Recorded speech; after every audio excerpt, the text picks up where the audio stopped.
Davidson, and we continue. It's probably about 10 o'clock Christmas night.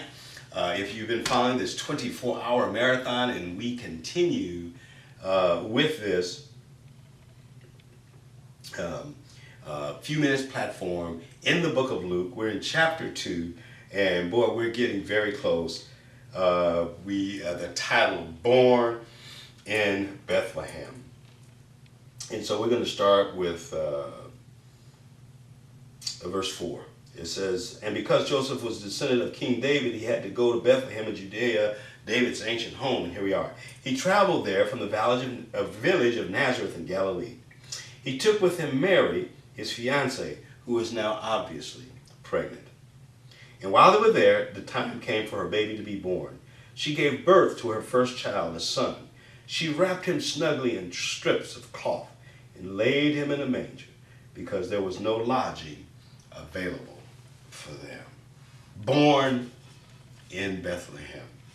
We mentioned this a little earlier. We were on the way to Bethlehem, but now the very mentioning of the fact and the statement of the fact that he was born in Bethlehem. Not only were they headed there, but he was born in Bethlehem. This has astonished, this has impeccable, imperative meaning in the unfolding of God's revelation to humanity. The importance of the fact that he is born there in Bethlehem. And of course, in Luke's account, he doesn't give much information about Joseph. But you know, when we think of Joseph, when he first learned that she was with child, Joseph loved him some Mary. Well, how do we know that? Because remember, it's recorded in one of the other Gospels. He had determined that he would put her away, but he would not make it a public issue. Why? Why wouldn't he make it a public issue? Because she would be stoned to death. She was, in fact, married to him. When you were engaged, it was the same thing as marriage. It was literally the same thing as marriage, though he clearly had not touched her. And can you imagine when he understands that she is pregnant, what that means to him, the confusion, the hurt, this sense of betrayal, just name it, on and on and on. But when God does something, he does it completely. You know, he does it with fullness. There's no, corners that are left untouched. And so the Holy Spirit also goes to Joseph and lets him, and calms his spirit, lets him know Joseph has to be a person who is a believer as much as Mary is. And so Mary he is now traveling with his wife, who he was, even if he were going to do it, he was not going to expose her publicly. You know, he loves her.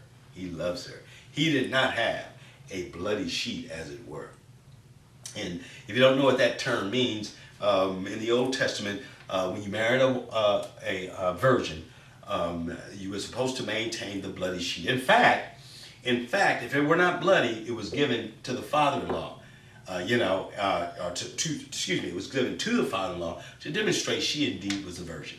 Man, if you didn't have the bloody sheet, she could be stoned right there as a person who another man had known and the husband had allowed to marry, and the father had allowed to marry somebody under the impression that she was a virgin.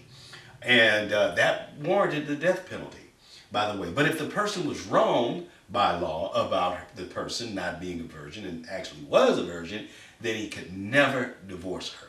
Never divorce her. Nevertheless, here we've got this fella. I just wanted to point that out because it's not part of Luke's record.